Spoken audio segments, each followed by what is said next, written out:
Okay, it's going to be a review of SummerSlam 1997, August 3rd, 1997. Probably the earliest SummerSlam ever was. I mean, usually it's at the end of August in 97. It's, most of the pay-per-views were at the beginning of the month in 97. I'm assuming it has something to do with competing with WCW. But yeah, Continental Airlines Arena, East Rutherford, New Jersey, the Meadowlands. Once again, another pay-per-view from Jersey. And what I did not know was, they weren't running in Jersey for like 8 years. First pay-per-view since SummerSlam 1989.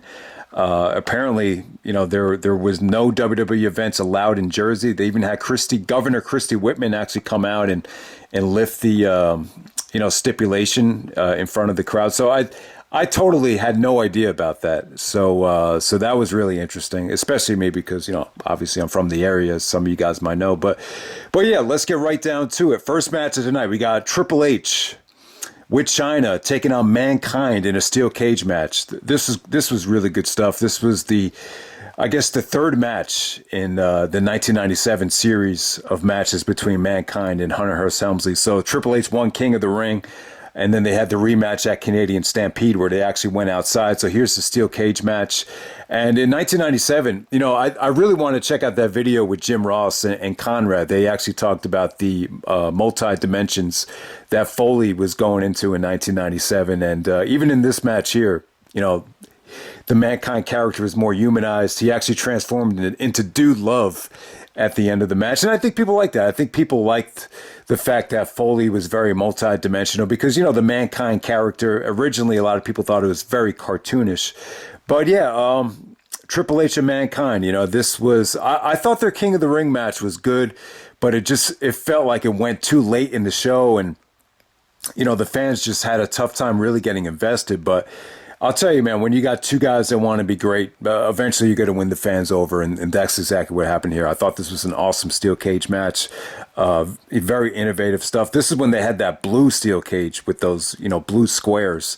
And yeah, like Shawn Michaels even said, it hurt like a bitch. And Foley even backed Shawn up on that. There's a spot where Chyna actually slams the steel door right in Foley's face. And Foley said that's the most pain he ever felt in wrestling, which obviously that covers a lot of ground. But yeah, it looked nasty, man. It looked like it could have killed him. Like it looked that brutal, that shot. Thank God he was actually wearing the mask for that shot as well. But yeah, just really, really good stuff. Triple H actually suplexes Foley off the top of the cage. Yeah, they just did some pretty innovative stuff. There was one spot where he just had, Triple H actually hanging from one of the squares or one of the openings, and he just did an elbow drop while, Triple H was laid up upside down. I thought that was really cool. I mean, it just, both guys wanted to, really steal the show here, and it definitely showed, Chyna's interference. It was kind of annoying. Chyna was interfered a lot, back then, but, it definitely made for a great story, the Chyna interference, and ultimately Foley actually has a chance to win, but he chooses to do an elbow drop off the top of the cage, playing homage to Jimmy Snuka. You heard the story time and time again about Foley hitchhiking this to Madison Square Garden to see Snuka do the dive off the top of the cage. So, because they're in the area, it definitely made sense. And, Chyna's actually trying to escort Triple H outside the cage, but Foley's able to climb over the top before they do, and then he kind of morphs into Dude Love. So, yeah. Really good opener here. Hell of a cage match. I wouldn't say it was the best match these guys had in this, I don't know what you want to call it, trilogy or, series of matches. But, yeah, definitely great opener. Great cage match. Definitely the second best match of the night, without a doubt. All right, so next up you got Brian Pillman actually taking on Goldust. So Pillman loses this match. He has to dress up with a dress, I believe, the next night on Raw. So, yeah, good stuff here. Pillman, from an athletic standpoint, nowhere near, some of his WCW work. Obviously he had, fractured ankles that had to get surgery. So kind of eliminated any high flying he could do, but he was still good. He was still a good brawler. And, Goldust was actually crisp here. The only spot that they kind of came off a little bit awkward, you got some "you fucked up" chants, was Goldust actually trying to do the sunset flip. They kind of botched it, but then Marlena at the time actually smacks Brian Pillman. Pillman was trying to take advantage of her. So, Pillman, and Marlena, it's well documented how, up and down that relationship was. But yeah, Marlena actually slaps Pillman, and then Goldust gets the victory. So Pillman has to dress up in a dress the very next night. So yeah, this storyline would take a lot of twists and turns, over the fall until Brian Pillman's death. So yeah, but good showing from Goldust. I thought Goldust was still, at the top of his game at that time. So next up, you actually got Legion of Doom actually taking on the Godwins. And I was watching this match. I was constantly thinking about the Briscoes, because obviously the Godwins turned heel. It was even in 1996.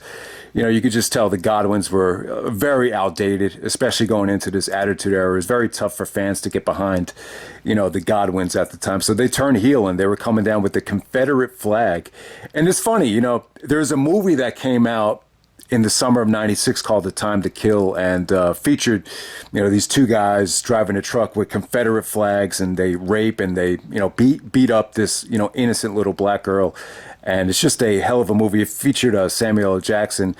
And maybe that movie gave Vince and WWE the idea to turn the Godwins heel, coming down with the Confederate flag. And so they took on the Legion of Doom here. And it had me thinking about the Briscoes, both teams, because the Briscoes, they're associated with the South, and they actually had the Confederate flag as part of their gimmick at one point.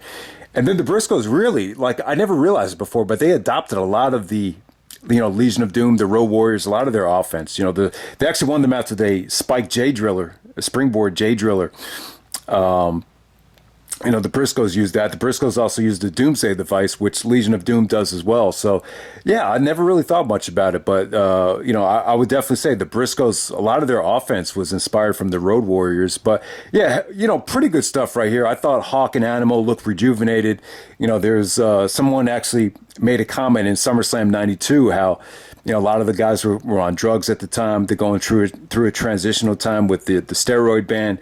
So, yeah, Hawk was definitely not at the top of his game in that SummerSlam match. But here, he looked good. He looked like he was really at the top of his game. And, this was short and sweet. And, they were actually selling the fact that the Godwins ended up with a neck injury. Even Jerry Lawler, when Austin hurt his neck later on in the night, he was saying, you guys weren't upset when Henry Godwin, hurt his neck from the spike pile driver. So Legion of Doom actually goes over. And then from there, there's a whole bunch of stuff going on here. So you had the Christy Whitman getting the honorary WWF title. Then they had this game show where Sable and Sonny come out, and Sonny looked good as hell in that game show thing. That thing kind of dragged on too long. They should have definitely eliminated that from pay-per-view. That was really hard to watch. But yeah, Sonny looked hot as hell there. So from there, we go to British Bulldog actually taking on Ken Shamrock. Hell of a matchup right here. Both guys are really jacked up. They're all juiced up, both guys, and very similar in height. Just similar build, similar physique. So I thought the matchup was really good. This, the feud actually ended up being over dog food. And it looked like at the contract signing, British Bulldog, took out dog food and, put it up on Shamrock, and Shamrock got all pissed off about it. So, yeah, problem with this match was Shamrock just kind of snapped. Vince was even a little bit critical of Shamrock on commentary for, being a little bit slow to adapt to the WWE style, was kind of shocked me. And, ultimately, Shamrock couldn't keep his cool. They brought all the referees out, and Shamrock is just bellying all the referees. So you saw this with Shamrock from a lot, like from SummerSlam until King of the Ring, him just snapping. And, they wanted to protect Bulldog because he was getting the I guess he was defending the European belt against Shawn Michaels in England the next month. So obviously that was going to main event and draw a lot of money. So you want to keep British Bulldog strong for that. And obviously you got to protect the investment of Ken Shamrock. This is like his first really big pay-per-view match. So there we go with that. All right, so next up you had the Disciples of Apocalypse actually taking on the La Boricuas, led by Savio Vega, Disciples of Apocalypse, led by Crush, believe it or not. And gang warfare, these type of matches are not my cup of tea. They even tried not gang warfare, what do they call faction warfare in Ring of Honor down the road. But yeah, this was just like 5-on-5. it wasn't awful. I thought Savia looked good. And, a lot of these guys, they did try to make the best of it. But, Nation of Domination. The highlight of the match is when Nation of Domination actually comes through the crowd. I guess Ahmed Johnson recently turned heel, so the fans were all over him. And, I would definitely say Ahmed actually stole the show here. Like, they kind of just focused in on him. During the match, him kind of getting into it with the fans, him actually taking out, I think it was one of the disciples of Apocalypse. So that actually did come off good. But yeah, man, this was just, the whole gang warfare stuff. It's just not my cup of tea. But, they kept it pretty short, and we just move on from there. All right, next up for the Intercontinental Championship, we got Owen Hart defending the belt against Stone Cold Steve Austin. Stipulation was here, if Austin lost the match, he would actually get on his knees and kiss Owen Hart's ass. It made for a great promo, made for great execution. The side effect of it is you can't have Austin lose the match, even if he gets shot here. So you gotta find a way to get Austin victorious in this match. But the feud had been great. Austin going up against the Hart Foundation, Bret Hart, and now it came to Owen. Owen actually got the pinfall at Canadian Stampede, so it only made sense for Austin to win the IC title back here in New Jersey. And the good thing about here, let's just start with the good stuff first.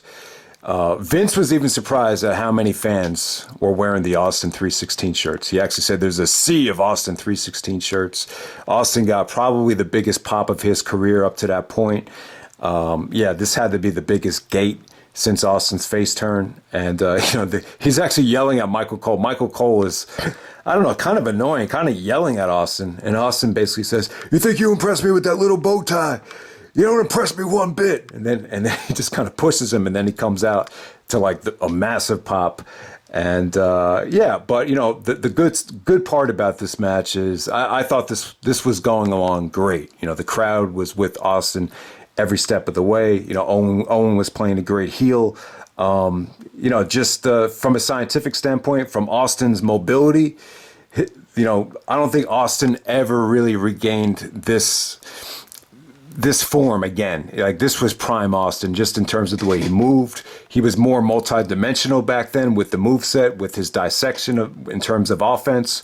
And I just thought Austin in 97 before the injury, he was incredibly in great shape at that time. And this, without a doubt, this would have been Owen's best match. If you take away the Bret stuff, this probably would have ended up being like Owen's, second or third best match without a doubt. And this might have stole the show from SummerSlam if this had a proper finish and if everything went right here.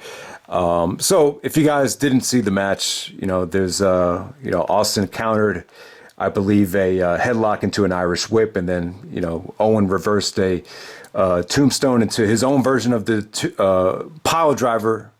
And Owen actually goes ass first, and he pile drives Austin, spikes his head into the mat.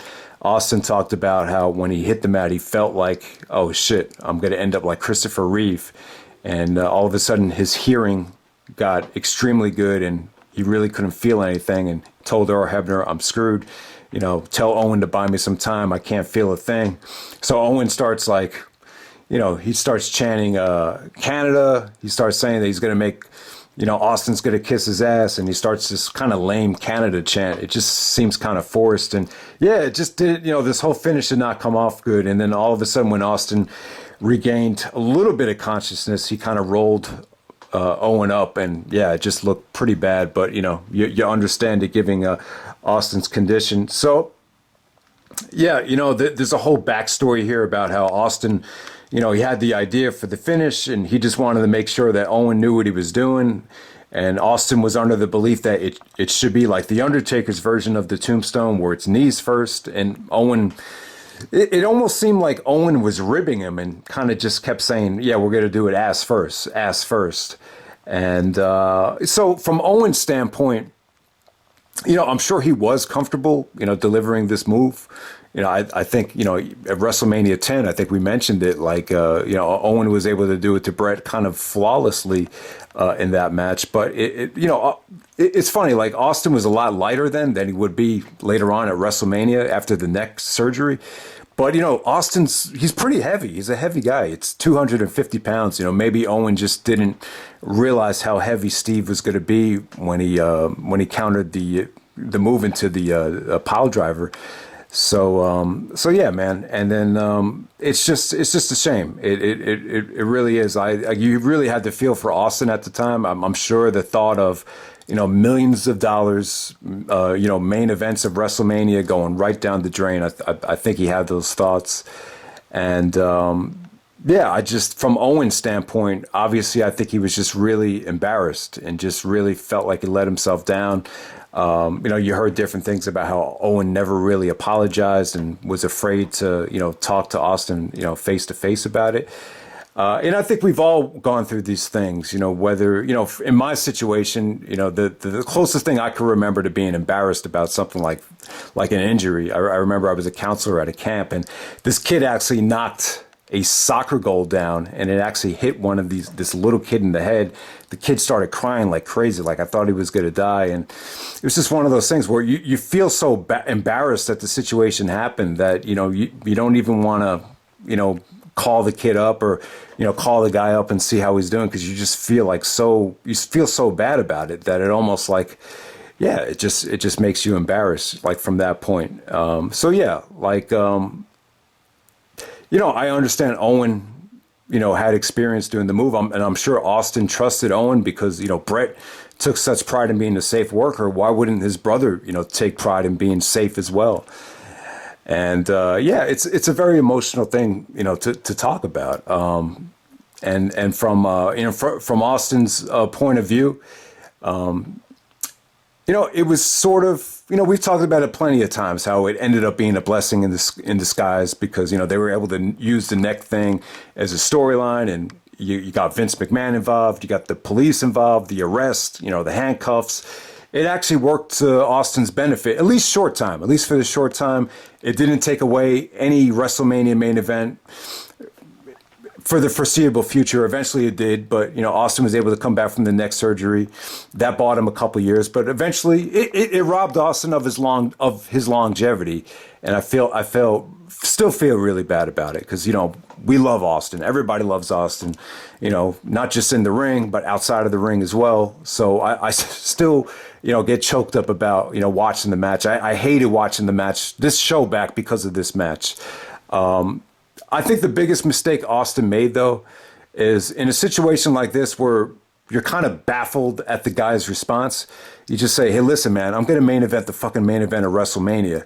You let me know what the hell you're doing. I want to know exactly what's coming. Are you going ass first? Are you going knees first? I like you to go knees first for this spot. I just want to make sure everything goes right. And so I don't know. So in that case, maybe you just have to be an asshole. Maybe you just have to, take an extreme, leadership type of stance in this situation. Just make sure the guy does it right. And then, it's sad though, when you look at Owen's situation, you had the Montreal screw job take place, and, it does seem like the decline of the Hart family kind of started after this show, ironically, after Bret wins the belt back. And I did make a comment one time about the Chris Benoit situation and how I thought maybe Benoit being demoted to ECW played a role in the whole situation that happened. I never said that it had that's exactly what it was. And someone said, come on, man, you really think Benoit killed his family because of ECW? My point is this. My point is, like, everything plays a point into leading up to something. You can't just blame everything on just one thing, but every little thing adds up is what I'm trying to say. So how many of you guys have been in a situation where your parents would get into a fight with another parent, and then the parents of that kid would just stop talking to you because, your parents were fighting with somebody else, like that type of thing. Sometimes people use things against you that you had nothing to do with, any of that situation. And, maybe it was a situation here where, maybe Vince and a lot of the, maybe they just started to lose faith in the Hart family, after a situation like this. I don't know. I think every little thing could have played a part into, anything. And, who knows? Maybe if this situation didn't happen, maybe Owen Hart doesn't end up, being the Blue Blazer. And it's really eerie. It's really freaky. It's really frustrating to think about, Austin, becoming the biggest star in the history of the business, arguably, and then Owen Hart actually dying less than 2 years later. It's almost like a higher power was involved when you look at how this played out and how it played out with his brother Bret with the screw job. It's almost like the Hart family ended up becoming the Kennedys of pro wrestling after this match ended. So yeah, it's bittersweet. It's tough to talk about. It's really it's hard to talk about. I know a lot of people have really dissected the aftermath with Owen not apologizing to Austin, and was Austin really upset at Owen about this? And it's really difficult to talk about considering that Owen Hart is not here to defend himself. But we still love Owen, we still love Austin. It's just sometimes these things just happen. But it shows you how valuable. I think it shows you how valuable communication is. In sports and in everything. Nobody wants to get hurt. And there is an art to being safe. There really is. I mean, I'm having a bad week right now.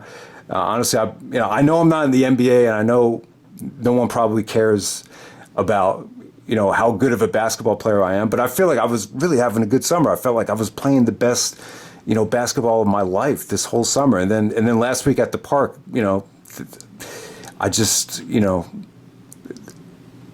this guy was just getting his ass kicked, and then he just all of a sudden he just took a swipe at me for the game-winning shot, went in and ended up breaking my finger just because the guy was upset that he was getting his ass kicked. So how was that fair to me? But that's what happens when you play with guys that are unsafe, or you play with guys you don't know. Like, injuries can happen. So just want to end it with that. But yeah, I get very emotional watching this thing back. But yeah, man, it could have been a classic match. It really could have. And yeah, so let's move on. We got Bret Hart actually taking on The Undertaker. This is a singles match for the WWF Championship with Shawn Michaels as a special guest referee. Yeah, I love the match. I think it's awesome. The situation was here that if Bret lost the match, that he wouldn't wrestle in the United States again.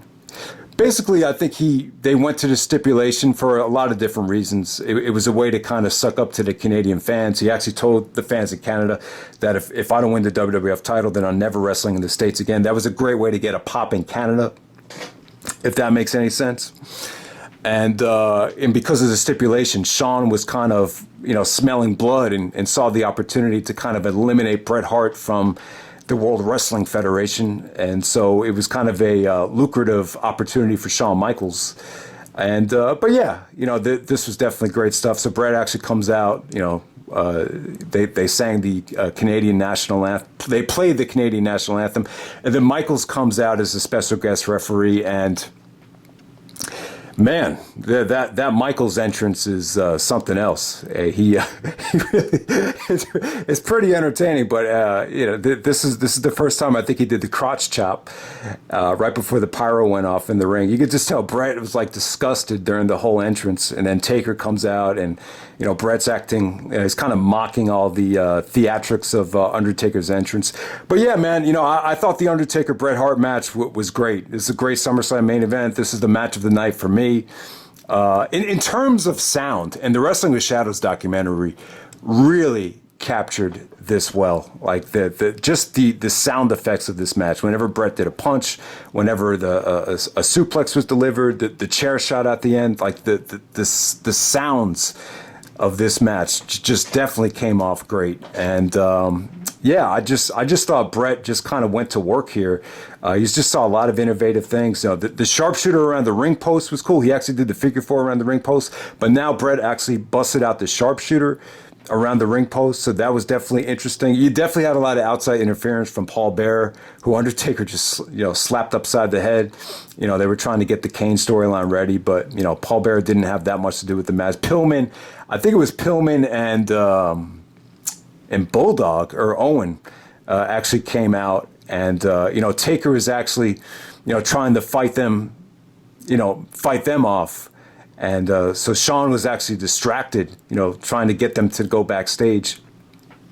And then Taker actually, hit Bret with the choke slam, and Shawn wasn't there. So you saw a little bit of dissension planted between Shawn and Taker at the time. So yeah, everything about this match just really clicked. Like, to me, this is by far the best work Bret Hart and Undertaker have done together. The Royal Rumble '96 match kind of went under the radar. Like, no one really ever talks about this match. My brother always used to kind of make fun of the One Night Only match, saying that he probably falls asleep to that match more than any other match in WWE history. It's just a slow burn. I'm sure that match has a lot of good things about it. But yeah, I mean, they are they both work at a very methodical pace. That's why I think Shawn really added a lot of spice to the match. So to say, yeah, Shawn just did a great job with his facial expressions. Just the interaction between Shawn and Bret. It definitely, there was a lot of tension there, but it almost seemed like Shawn really kind of won over Bret Hart's respect in a lot of ways. But yeah, the ending is incredible here. So Bret is actually, took a steel chair, was trying to annihilate Taker with it, and Shawn was trying to take it out of Bret's hands. And, Bret actually spits right in Shawn's eyebrows, actually. And then, Shawn gets really upset and tries to clock Bret with it. And Bret actually ducks, hits the Undertaker, and Shawn reluctantly makes the 3 count. It was very well done. Very, very well done. Great storytelling. And it's part of, that whole thing with, there was a couple of sequences where Taker was really frustrated with Shawn for not getting back in the ring and making the count, and Shawn actually hitting him with the chair. You almost have to wonder to yourself when you watch this back, like, did Shawn really want Bret to win this match? Because he already beat Bret. Maybe he thinks he could actually beat Bret for the title. Maybe he did not think he could beat the Undertaker, and that's one of the reasons why he secretly wanted Taker to lose. Like, that kind of thought, always plays in the back of your mind when you watch this match, from Shawn Michaels' perspective. But yeah, incredible main event right here. So yeah, this SummerSlam '97, I know a lot of you guys did request it. A lot of people like the show. Yeah, it's okay. I mean, yeah, it's really good. Mankind and Triple H is great. I think the main event is great. Everything in between, though, it's pretty mediocre. The Austin and Owen, I'm more negative on that than positive. I think the match would have been great, but it's got such a dark feeling to it that I almost did not want to return to the show because of that match. But yeah, Goldust and Pillman, the botch in that match, made a lot of people not like it. I mean, it's something you could have seen on Raw. The Legion of Doom and the Godwins is pretty average stuff. Bulldog and Shamrock, really good stuff between them. I thought that ended up being more of a, just a great showcase for Shamrock. And, the whole thing with the dog food, it was pretty cool.